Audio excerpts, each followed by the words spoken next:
Charles Barkley, the Hall of Famer, is joining us. I mean, you've probably gambled a few times in your day. Michael gambled. I mean, how do you, when you hear all these stories about Michael and gambling and the media saying, do you have a problem, does it bother you, the coverage of the media asking those questions? Well, number one, I love to gamble, so I'm probably biased. But listen, Michael liked to gamble. You know, Colin, one thing. Number one, you're doing a great job this morning just discussing this stuff. I've never been in a casino by myself, to be honest with you, Colin. So clearly there's other people who like to gamble. That is funny. I always tell people, obviously I've told people I love to drink. I've never been in a bar by myself. Other people have been in there. So I like to drink. I like to gamble. I know Michael likes to drink and he likes to gamble. And obviously, the only thing that's crazy, I've been around him, the numbers he gambles with, I can't afford those numbers. Right. So I think that's what made some people disconcerting. Yeah. It's pretty well documented. You guys at one point had a friendship. It's not as great now or whatever. And you're a very, the thing about you, Charles, you're very vulnerable on the air. You're very brutally honest. And it's at one point I saw a quote where you said, it hurts. And I thought, yeah, I don't like it either. I don't like two people I love not getting along. Today, this morning, does it still bother you? Are you still hurt? Yeah, of course. A guy was a great, great friend, like a brother. And I said some things that, number one, I don't regret saying it. I got to do my job. Right.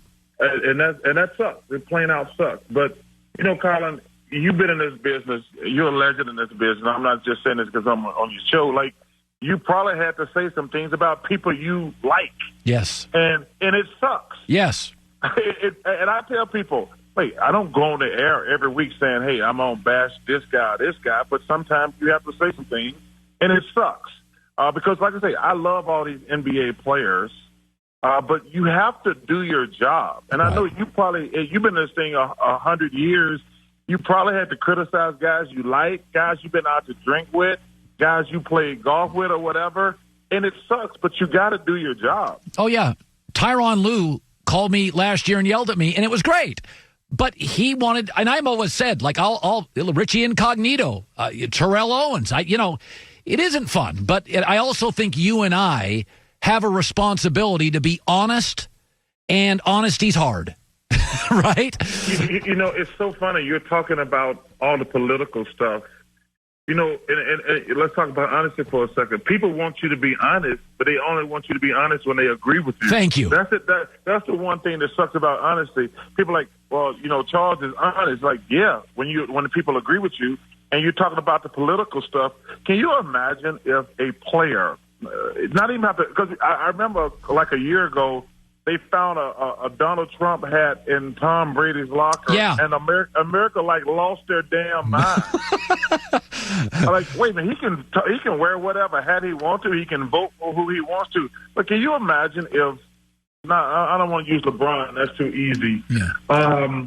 Let's say Steph Curry, who's a great, great person and player, came out and said he was going to vote for Trump. Can you imagine the backlash that he would take? I mean, the media, the fans, a certain percentage would go crazy. Like, some of them would love it, obviously, but a certain percentage would go crazy. So I'm not going to get on Michael. Listen, let me ask you another question, Colin. Yeah. Name me one political statement that Larry Bird, Magic Johnson, Tom Brady made. Now, Tom Brady's a lot older, but name me one player back in that day who said anything political. Anybody. Magic Johnson, who I love to death, he got more political now with Twitter and things like that, but he never made any political statement back when Michael was in his heyday. Same thing with Bird or me or Karl Malone. Nobody made social statements back then. It's funny you say that, Charles. And this is where I don't think I should have strong opinions. As an African-American, you have endured things I have not. So have you ever felt a responsibility to address certain things? Doug Gottlieb came on and said, if it's anti-Semitic, I'm Jewish, it's hurtful, and I'm going to address it. So have you ever, African-American male, do you feel a responsibility sometimes to address things that I wouldn't? Yes, I have all, and I feel like I've done a good job talking about it too. To be honest with you, I think that there's many times I've addressed things that happen for the black community, and I have no problem doing that. I think it's important and significant, but like you have to pick and choose because you would be busy all the time. Yeah, and you would be busy all the time because listen, let me tell you something. Being black is stressful because there's something that happens every week, every month.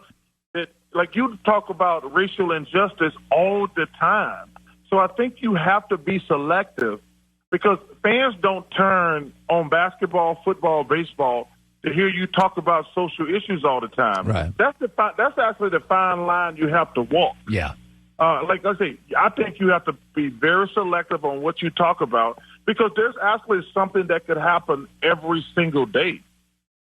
Yeah. No, I pick and choose. I mean, I'm not a Trump fan, but I also work for Fox, so I do my jabs occasionally. But no, I think people largely tune into me for sports, and I'm comfortable with that. I don't think people look to me for anything else other than that, and I'm comfortable with that. Charles Barkley joining us. So I want to talk about this whole, the Isiah thing is funny. You get along with virtually everybody. But when I watched the special last night, the documentary, it's not like Michael was the only guy that wasn't a huge fan of Isiah Thomas.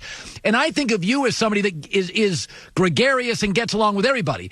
But after last night, I'm thinking, Charles, was it just Michael or Isiah wasn't a very good, what they call a very good hang? You know, it's interesting to me. Obviously, that's obviously in my day. Yeah, I've never heard anybody say.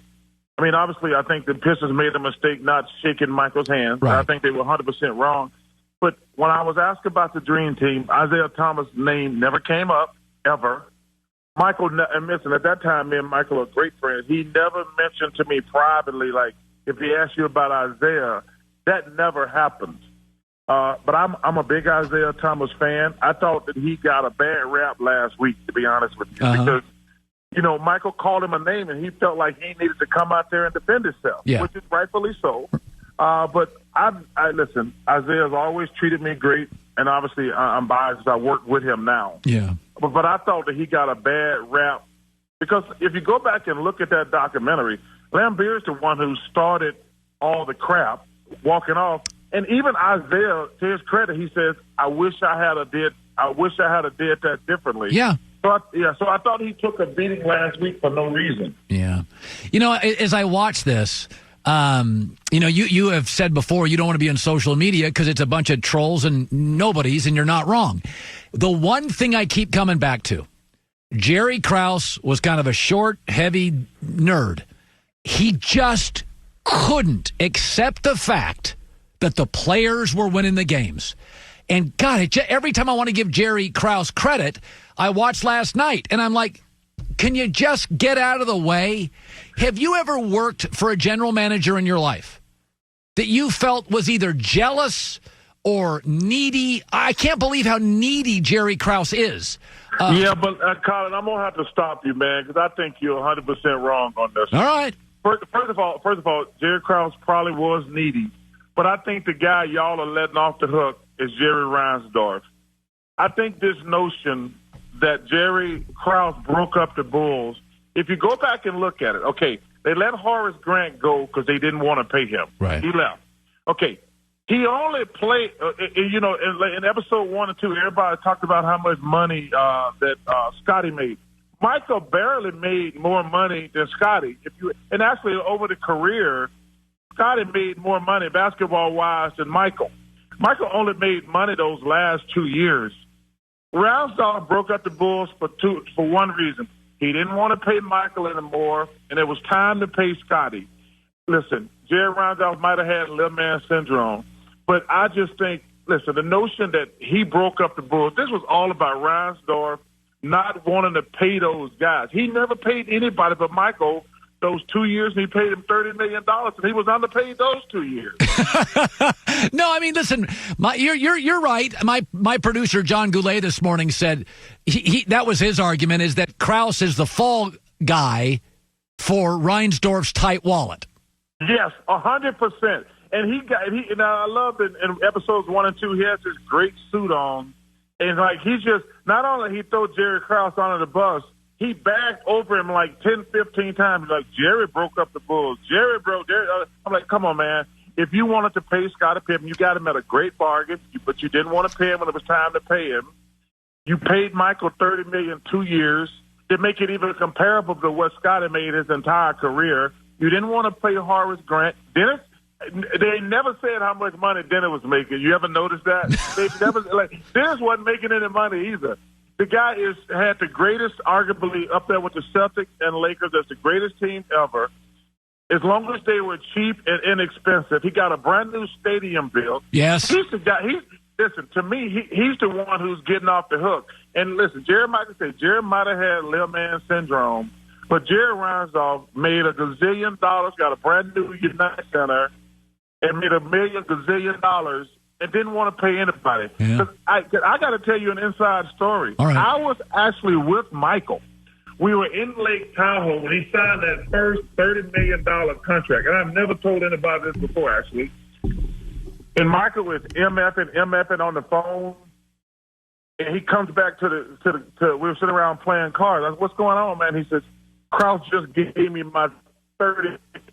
In fact, I was like I was going to get a root canal to make him pay me fair market value. And he was MFing this dude so bad up and down, like, this dude don't want to pay me, man. And when he found out, that was the first $30 million he got. And Michael was pissed, like, this dude don't want to pay anybody. And that's what really happened. Yeah. No, it's great. I appreciate you sharing that story. For the record, a lot of the Dream Team, the legendary practice, all this stuff.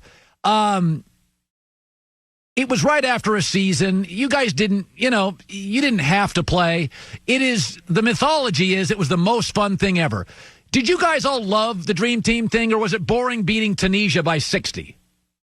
Colin, it's probably, number one, the practice of the part of anything I ever did in my life. The practices were the most intense things I've ever been through, ever, every single day. Because at that time, you had me and Karl Malone, who were the two best power forwards. We were trying to kill each other.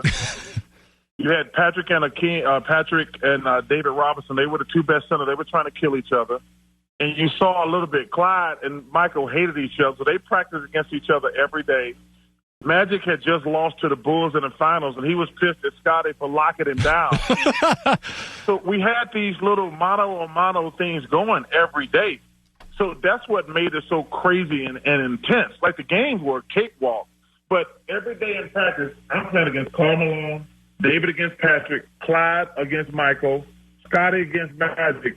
And it was just, what do you call it, pride, ego, whatever. We tried to kill each other every single day. That's why Magic, when you said, I've never been through anything like those practices on the Dream Team because, well, like I say, it was all ego, obviously, but we tried to kill each other every day. And it's the most awesome thing that I've ever experienced in my life, to be honest with you. Well, you're always honest with us, Charles Barkley. What are you doing today, the rest of the day? I am, actually, I'm doing a lot of radio and TV because I want to thank everybody for bringing back the memory of the worst experience of my life, losing to the Bulls in 93, 94. So I'm on a tour this morning talking about the last dance. But I just want to thank you and every other person on TV and radio for bringing up the worst first night, the weekend I ever had in my life, losing to the Bulls. Those were fun teams and great teams. I tell everybody all the time, go Google the Phoenix Suns with Barkley. They were scoring 133 and not shooting threes. You guys were, it was like the Globetrotters. It was literally, you were breaking and smashing offensive records. You were better than the Bulls offensively. I don't think you were as good defensively, but you were a better offensive team than they were. Well, it's so funny you said it because, they're making a big deal out of this documentary, Colin. I actually think the Bulls with Pippen, Jordan, and Grant, I thought they were better than the Rodman Bulls. No disrespect to Dennis. I got love for Dennis. But I actually think the team that beat us in the finals was better than the one they're making a documentary about. Obviously, Dennis' personality and Michael's last thing. but I thought Michael in his supreme prime, Scotty and Horace Grant was the best defensive team I've ever seen, and I've always said that. Yeah. Have fun today, buddy. Great talking to you. Thank you, man. I appreciate you having me on, man. Keep up the great work. I'm going to get back to doing absolutely nothing for this 6 straight weeks. Legendary broadcaster and Hall of Famer Charles Barkley.